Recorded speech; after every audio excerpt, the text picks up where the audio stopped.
Hello everyone. आज हम अपना इंडियन जीके का फिफ्थ लेक्चर डिस्कस करते हैं जो एचएसएससी से रिलेटेड है। हमारा फर्स्ट क्वेश्चन है, फेडोमीटर का उपयोग क्या मापने में होता है। तो फेडोमीटर का उपयोग हम सामूहिक गहराई मापने में करते हैं। ठीक है, समुद्र की गहराई, सामुद्रिक गहराई है, सॉरी। तो समुद्रिक गहराई मतलब समुद्र कितना गहरा है, ये किससे मापा जाता है। मेजरमेंट यूनिट क्या है, फेडोमीटर। क्वेश्चन नंबर सेकेंड है, जब दूध को भिगोया जाता है तो उसमें से मलाई पृथक होने लगती है या मक्खन अलग हो जाता है, वो किस कारण होता है भैया। अपकेंद्रीय बल। मीन्स ये मान लीजिए जो घड़ा है जिसमें हम दही डालते हैं और उसमें मशीन रखी जाती है, तो जब मशीन कहाँ लगती है, बिल्कुल सेंटर में। तो मशीन जब सेंटर में राउंड करती है तो सेंटर से वो जो भी चीजें होती है वो किधर धकेल देती है, उस घड़े के चारों ओर धकेल देती है, जिससे वो मक्खन है ना वो घड़े के चारों ओर किनारों पे चिपक जाता है।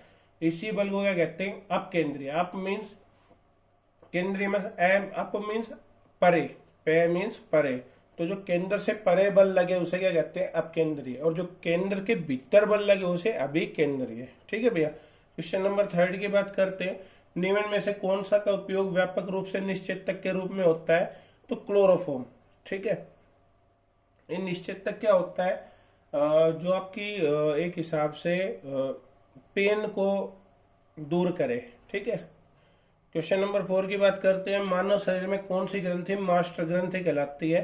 तो मास्टर ग्रंथि पिट्यूटरी या पीयूष ग्रंथि को बोला जाता है। ठीक है। क्वेश्चन नंबर 5, मेनिंजाइटिस उत्पन्न होता है तो मेनिनो जो कोकस द्वारा होता है, ये एक विषाणु नहीं, एक जीवाणु होता है। क्या होता है मेनिंजाइटिस में, ये दिमाग की बुखार होता है, इसे गर्दन का बुखार भी कहते हैं। हमारे जो नेक वगैरह इसमें पेन होने लग जाता है, नीचे तक चला जाता है ये, और कुछ छाले वगैरह हो जाते हैं लाल लाल करके। क्वेश्चन नंबर 6, सुप्रसिद्ध संस्कृत नाटक अभिज्ञान शाकुंतलम किसने लिखा था। तो सुप्रसिद्ध संस्कृत नाटक अभिज्ञान शाकुंतलम कालिदास जी ने लिखा था। ठीक है। क्वेश्चन नंबर 7, भारत में वैसे कालिदास की काफी रचनाएं हैं, ऋतु संहार, मालविका अग्निमित्रम वगैरह वगैरह, तो फिर आएगी नेक्स्ट में, उसमें बात करेंगे।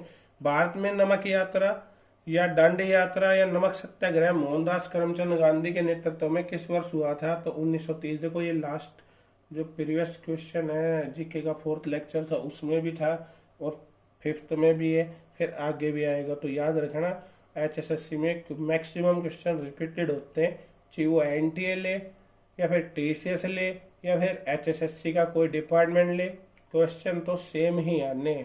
ठीक है भैया। तो देखिए कब किया था, 1930 में किया था, और उसमें बताया था अप्रैल में चला था। अब देखिए क्वेश्चन नंबर 8, 2011 की जनगणना रिपोर्ट के अनुसार भारत का घनी आबादी वाला राज्य कौन सा है। तो सबसे ज्यादा आबादी लगभग 20 करोड़ के आसपास कहाँ रहती है, उत्तर प्रदेश में। क्वेश्चन नंबर 9 की बात करते हैं, भारतीय सशस्त्र सेनाएं किस मंत्रालय के प्रबंधन के अधीन है। तो रक्षा मंत्रालय।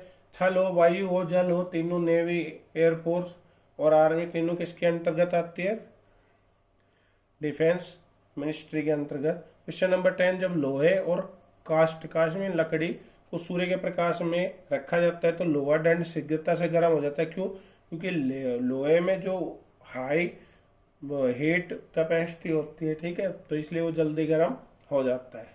आई होप गाइज आपको समझ में आ रहा होगा। क्वेश्चन नंबर 11 की बात करते हैं, जल की स्थायी कठोरता का कारण उसमें उपस्थित के कारण होता है। तो जल में कठोरता किस कारण होती है भैया, कैल्शियम बाइकार्बोनेट के कारण होता है जल कठोर। ठीक है। क्वेश्चन नंबर 12 की बात करते हैं, मानव शरीर में निम्न में से क्या ल्यूकेमिया के इससे प्रभावित होता है। तो ल्यूकेमिया देखो लास्ट लेक्चर में भी आया था ये ल्यूकेमिया।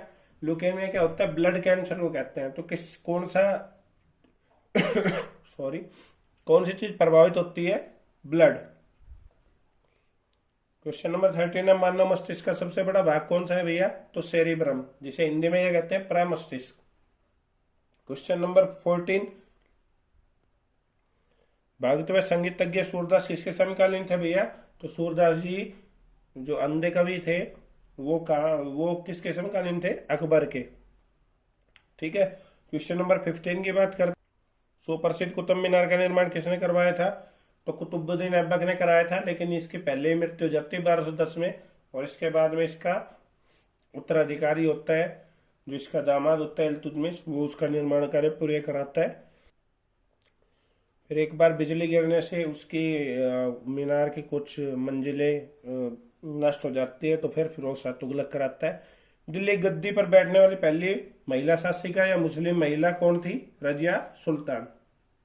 क्वेश्चन नंबर 17, पश्चिम परवाई न किस नदी पर जोग, जोग क्या होता है? झरना या प्रपात अवस्थित है? तो सरस्वती पे। ठीक है, ऑप्शन में ये 4 ही ऑप्शन दिए हुए थे, तो इसमें एक सरस्वती भी था, पूरा आंसर भी यही मानना है HSSC ने। क्वेश्चन नंबर 18, एशियाई सिंह का घर कौन सा है? तो गिर नेशनल पार्क है। गिर कहाँ है? गुजरात में। इसका क्षेत्रफल कितना है? 1412 किलोमीटर। और कब स्थापना हुई थी इसकी गिर नेशनल पार्क की? 1965 में। क्वेश्चन नंबर 19 मोस्ट इंपोर्टेंट है गाइज, मैक्सिमम टाइम रिपीट हुआ है। किस संविधान संशोधन के द्वारा मतदान 21 वर्ष से कम कर 18 वर्ष आयु कर दी गई थी? तो 61वें संविधान संशोधन। 1988 दिया हुआ है उसमें, लेकिन 1989 है।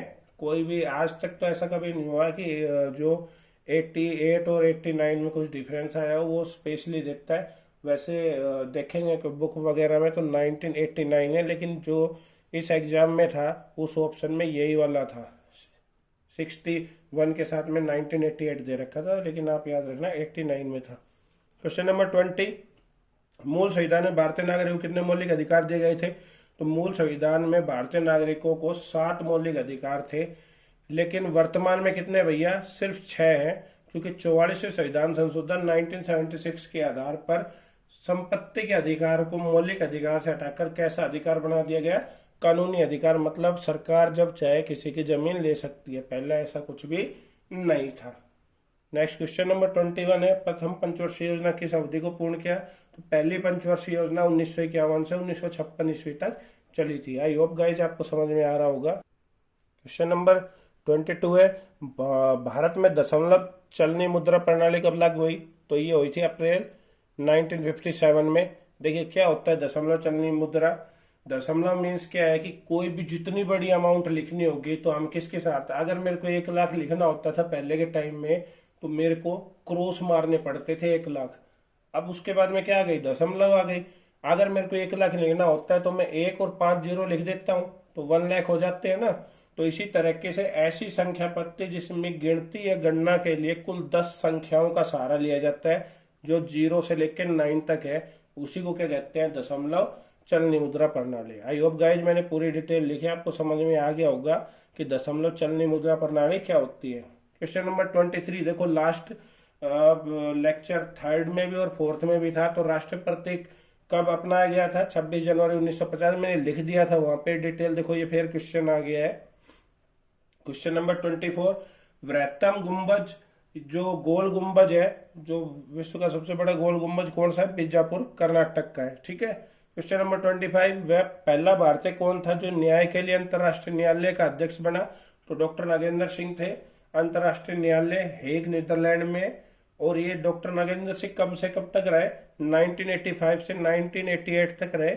और नागेंद्र सिंह कहाँ के थे? राजस्थान के थे, डूंगरपुर के। क्वेश्चन नंबर 26, देश का सबसे लंबा समुद्र तट या समुद्र बीच का है? मेरीना बीच, चेन्नई में पड़ता है ये, और लगभग 12 किलोमीटर का है। आई होप आपको समझ में आ रहा होगा।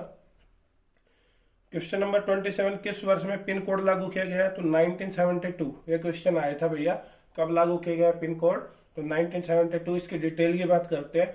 1972 से पहले क्या होता था? कोई पिन कोड नहीं होता था, बस सीधा डायरेक्ट एड्रेस लिख देते थे और भेज देते थे। अब मान लीजिए आप रामनगर में रहते हैं रामनगर उत्तर प्रदेश में, ठीक है, और उत्तर प्रदेश में रामनगर 4 हैं, ठीक है, तो वो कई कई महीने गुजर जाते थे, लेकिन वो लेटर या चिट्ठी पत्र नहीं पहुंच पाता था। इसी प्रॉब्लम को सोल्व करने के लिए 15 अगस्त 1972 को एक पिन कोड दिया गया। पिन का मीन्स क्या होता है? Postal index number. ठीक है, फुल फॉर्म मैंने लिख दिया। ये 6 डिजिट का होता है। प्रेजेंट में हम बात करते हैं अपने हरियाणा की, तो हरियाणा में एक 12 और एक 13। देखो 6 डिजिट का होता है। तो पहले जब आप देखोगे, अगर मैं रेवाड़ी की बात करता हूँ तो 1 2 3 4 0 1 होता है। तो 1 और 2 देखो ये हरियाणा का कोड है। ऐसे अगर महेंद्रगढ़ की बात करेंगे तो क्या आएगा? 1 2 3 0 0 1 वाला आएगा, मतलब जो नॉर्मल से रिलेटेड है। तो ये क्या हो जाएगा 102 हरियाणा का कोड है। आई होप गाइस आपको समझ में आ रहा होगा। क्वेश्चन नंबर 28 की बात करते हैं। भारत में किस वर्ष में मापतोल की मैट्रिक प्रणाली प्रवाही की गई? 1968। देखो मापतोल की मैट्रिक प्रणाली क्या होती है इसकी डिटेल में आपको वैसे ही बता देता हूँ। पहले क्या होता था, हम कोई भी चीज खरीद के लेके आते थे तो ग्राम में भी आती है, किलोग्राम में भी आती है, ठीक है। तो उस चीज को दूर करने के लिए उन्होंने एक बेसिक यूनिट लागू की गई थी, फंडामेंटल यूनिट्स। तो उसमें जैसे जो मास है, मतलब जो वजन है वो किलोग्राम में ही चलेगा। तो ये पद्धति भारत में कब अपनाई गई? भाई लेंथ है उसको मीटर में ही मापेंगे, तो ये 1968 में अपनाई गई। क्वेश्चन नंबर 29 की बात करते हैं। किस वर्ष दक्षिण अफ्रीकी नेता नेल्सन मंडेला को आजीवन कारावास सुनाया गया? तो 1964 को कैद कर लिया गया और कहाँ भेज दिया गया?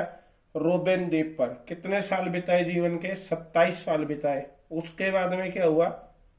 उसके कुछ समय बाद में ऐश्वेत, पहले ऐश्वेत राष्ट्रपति बने हैं दक्षिण अफ्रीका के। क्वेश्चन नंबर 30 की बात करते हैं। किस वर्ष नेपोलियन फ्रांस का सम्राट बना? तो 1804 में बना। लेकिन इसके बारे में और कोई क्वेश्चन भी रिलेटेड आ जाते हैं। इसका दूसरा नाम क्या है? नेपोलियन बेनापोर्ट है। तीसरी बात, अपनी लाइफ में ये एक ही युद्ध आ रहा था, कौन सा? वाटरलू का। ये 18 जून 1815 को हुआ था। और जो किसको जीतना चाहता था? इंग्लैंड को। और वहां का जो सेना प्रमुख था वो कौन था? ड्यूक ऑफ वेलिंगटन था, ठीक है। देखो मैंने यहाँ पे लिख दिया है, ड्यूक ऑफ वेलिंगटन था। वो कितनी वर्ष की आयु में मर गया था? ये 52 ईयर्स था। 1821 में इसकी मृत्यु हो जाती है। कौन से द्वीप पे होती है ये पूछ लेता है कई बार। सेंट हेलेना द्वीप पर होती है। आई होप गाइस आपको समझ में आ रहा होगा। दिन और रात किस कारण बनते हैं? तो पृथ्वी सूर्य के चारों ओर चक्कर लगाती है और सूर्य का परिक्रमा करती है, तो इसी कारण क्या बनते हैं? दिन और रात बनते हैं। Question number 32। पृथ्वी की सतह के समीपतम वायुमंडल परत का क्या नाम है? तो पृथ्वी के जो सबसे पास में 0 से 12 किलोमीटर तक कौन सा मंडल होता है भैया? क्षोभ मंडल होता है। तो पृथ्वी की सतह के सबसे समीप कौन सा मंडल है? क्षोभ मंडल। क्वेश्चन नंबर 33 की बात करते हैं। एमनेस्टी इंटरनेशनल मुख्यालय कहाँ पर है? तो जो राजदूतों का सबसे बड़ा हेडक्वार्टर वो लंदन में है। कब स्थापना हुई थी इसकी? 28 मई 1961 में हुई थी। क्वेश्चन नंबर 34 की बात करते हैं। अंतरराष्ट्रीय श्रम संगठन की स्थापना किस वर्ष में हुई? तो 1919 में हुई थी। तो हुई थी भैया जिनेवा स्विट्जरलैंड में हुई थी, ठीक है। ILO भी बोलते हैं इसको, International Labour Organisation. Question number 35 की बात करते हैं। तिल चट्टे में कितने जोड़ी चलने वाले पांव होते हैं? देखो लास्ट टाइम भी आया था ऐसा ही क्वेश्चन। बार बार यही क्वेश्चन रिपीट होंगे। मैं बता रहा हूँ आपको, हरियाणा में एक फिक्स पैटर्न है, तो मैक्सिमम चांसेज है 99% यही क्वेश्चन रिपीट होते हैं। आगे जब हम और लेक्चर करेंगे तो आप खुद जज कर लेना। तो तिल चट्टे में कितने जोड़ी पांव होते हैं? 3 जोड़ी। मतलब तिल चट्टे में टोटल 6 पांव होते हैं, ठीक है, लेग्स होती है।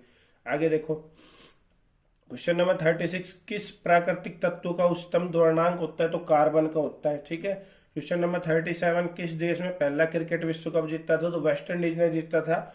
और किसके खिलाफ जीता था? ऑस्ट्रेलिया के। कब जीता? 1975 में जीता। शायद 17 रनों से हरा दिया था इन्होंने ऑस्ट्रेलिया को। क्वेश्चन नंबर, रॉबर्ट क्लाइव उस टाइम में इसका कैप्टन था। Question number 38।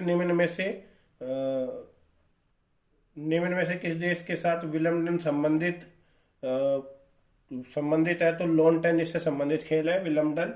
Question number 39। चंद्रमा को पृथ्वी की परिक्रमा करने में कितना समय लगता है? तो 27 दिन 7 घंटे 43 मिनट 12 सेकेंड का समय लगता है। 43 दिन लगभग 7.5 घंटे, ठीक है। Question number 40। इंद्रजीत सिंह निम्न में से किस खेल से संबंधित है? तो सॉरी, मैंने क्वेश्चन 37 में कोई रॉबर्ट क्लाइव वगैरह बोल दिया होगा, तो वो रॉबर्ट क्लाइव कोई और था, वो गलती से स्लिप हो गई मेरी tongue. Question number 14। Indrajit Singh किस खेल से संबंधित है? तो शॉर्ट पुट से संबंधित है। रियो ओलंपिक में 2016 में माइकल फेलिप्स ने 5 स्वर्ण पदक जीते थे, तो वो किस से संबंधित है देश से? तो USA से संबंधित है। और क्वेश्चन नंबर 42 आज का लास्ट क्वेश्चन है। रियो ओलंपिक 2016 हुआ था, तो 5 से 21 अगस्त के बीच हुआ था ब्राजील के रियो डी जनेरियो में। आई होप गाइज आपको समझ में आ रहा होगा। अगर आपको समझ में आ रहा है तो प्लीज़ लाइक कर दीजिए, और जिसने सब्सक्राइब नहीं किया प्लीज़ सब्सक्राइब कर दीजिए और मैक्सिमम शेयर कर दीजिए। इट्स माय हम्बल रिक्वेस्ट कि मैक्सिमम से मैक्सिमम शेयर कर दीजिए, और कोई एक आधी मिस्टेक हो गई हो तो मैं सॉरी चाहूँगा, जैसे वो रॉबर्ट क्लाइव वगैरह वाला वर्ड बोल दिया था। तो thank you guys and have a nice day.